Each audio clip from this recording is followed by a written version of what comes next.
Əsnaʔəm was a really interesting time in my life. It's brought me more than I ever thought anything ever could. I've got such a stronger connection to my community. I've made friends that are now my family. I have family that I didn't know very well that I'm now very close to. It has people, like I say, all of our history was learned over the kitchen table, I guess, people stopping in, having tea and coffee and that, history was passed down from, in all the families, I believe. That's where I learned a lot of our history, my mother speaking to us. And so I'm sure you learned a lot at the kitchen table also. But we had that same feeling when we were down there, because people were sharing their stories as well from different places, as well as Musqueam. And we need that. We really need that, especially for the young children in the community as well that are growing up. And they were part of it as well. But I would imagine that is really going to stand out in their memory.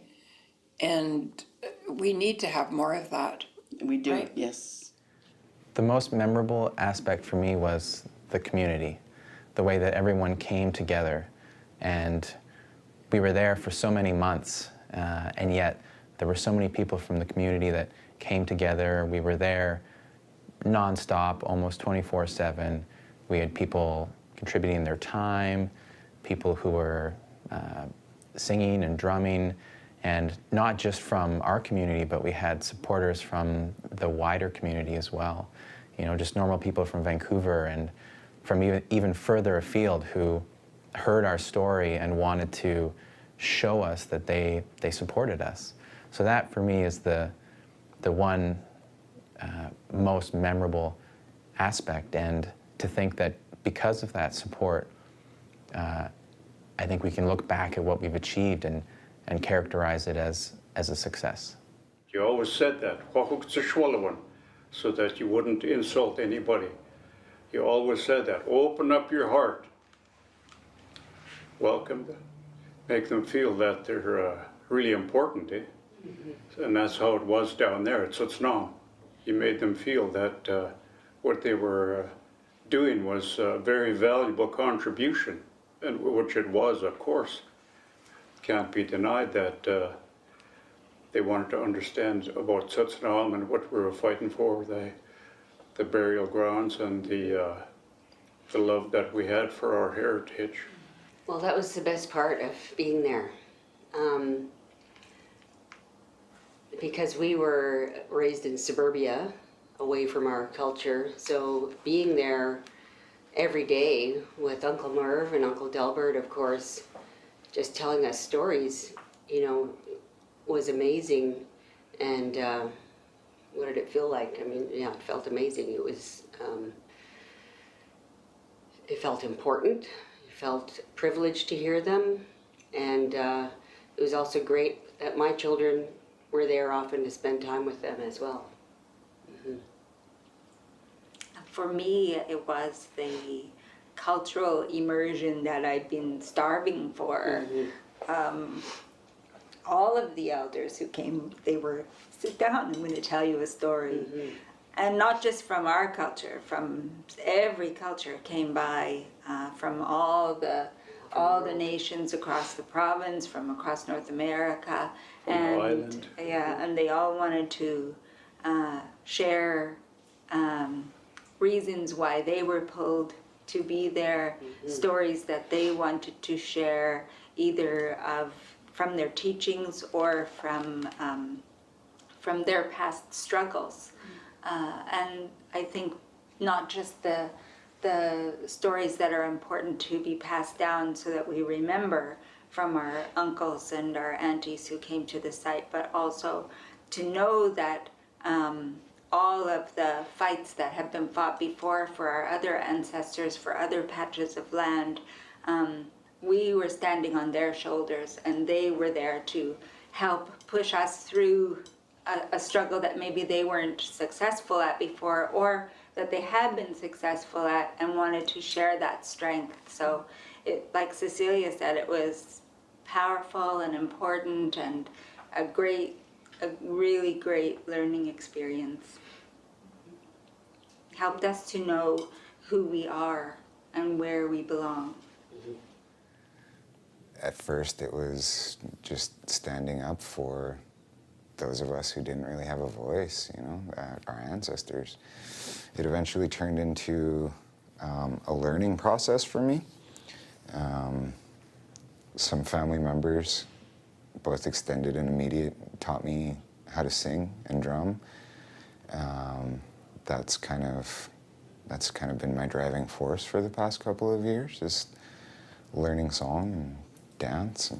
We still know the village name, it's still əsnaʔəm. And it was really important that I corrected people whenever they talked about those graves that were unearthed, when they said that they were found, is I always corrected people and said they weren't found because they were never lost. People, we knew that they were there. We've always known that they were there, and we've always been trying to take care of them.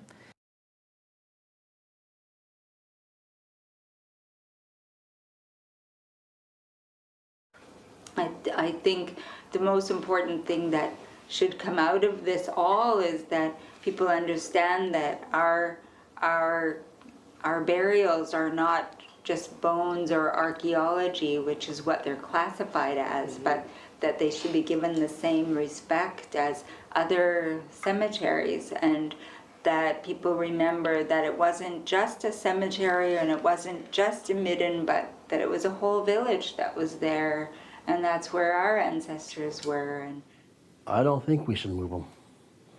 That's their home. That's where they know. That's where they know. It's like, we move them, where's their spirit's gonna go? Is like, they're not gonna, it's gonna wander. It's like, where's my house? Where's my home? Where's my home? It's like, that's why we shouldn't move them. Just leave them, like, just leave them where they are, and not, just let them rest. Let them sleep. When I heard about our ancestors being exposed, disrupted, that hurt. If I was thinking of that baby being exposed by those machines, that hurt. What if it was one of my aunties, my grandmother, holding a baby that was theirs, our relative? And I thought we had to go there and protect. When I was starting to get really mad about that happening, like they wouldn't stop, they wouldn't stop digging, like they were starting to dig them up, and my mom said that you can see bones and stuff sticking out of the ground. That made me really mad because like it's not right. So I went to school and I got one of the posters for that they held up when the cars drove by, and I took that to school and I went class to class explaining what was happening there, and I asked people to go help support and help stop it from happening. Our ancestors were put there to rest, not to be dug up, and it's like you can't just go to it's like any other cemetery. You can't just go there and dig people up. It's not right. Most important is, you know, that's their final resting place.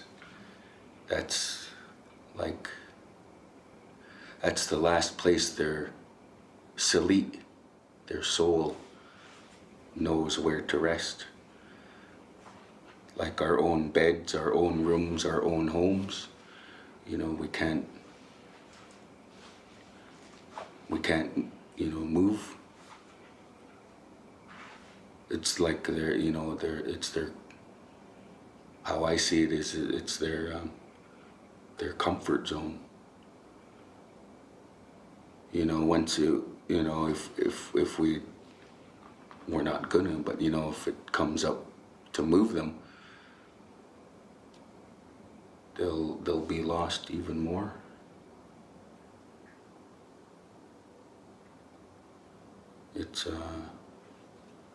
It's just not. Arriving there the next day, really pulled to be there. And after learning that the ancestors which were unearthed were 2 adults and 2 infants. I thought of my own little nuclear family, because I have 2 children and a husband, and it was just it's a message. In terms of the village site itself, I'd like to see əsnaʔəm transformed into a place that is a dignified place where the feeling of the place above ground suits what's also below the ground, so that there is this acknowledgement of the rich history that's there in that place.